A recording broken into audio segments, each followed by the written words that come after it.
Hello everyone, welcome back to Channel Us Military Defense.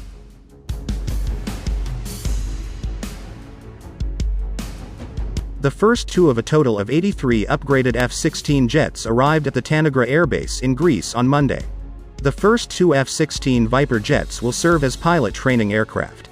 Greece hopes to receive at least 6 more jets by the end of 2022. The F-16 upgrade includes $1.5 billion across 8 years, but it is only a part of the $10 billion F-16 program spanning 35 years of procurement and sustainment successes.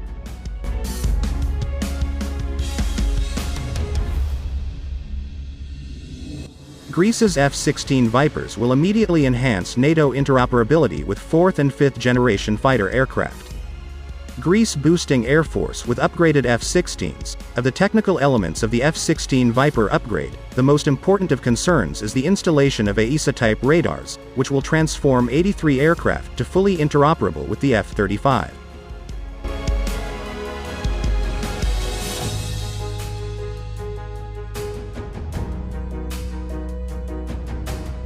The upgraded F-16 Viper also features a more powerful processor and larger display panels which allow the operator to have clarity and range of perception of occurrences in the field.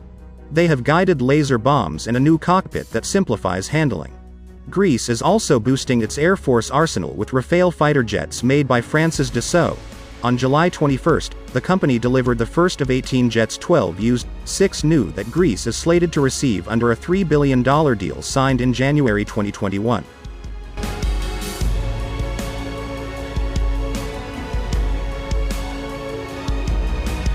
F-16 was designed as an air superiority day fighter. The General Dynamics F-16 Viper is a single-engine, multi-role fighter aircraft originally developed by General Dynamics for the United States Air Force (USAF). Designed as an air superiority day fighter, it evolved into a successful, all-weather, multi-role aircraft. Over 4,600 aircraft have been built since production was approved in 1976. Although no longer purchased by the U.S. Air Force, improved versions are being built for export customers.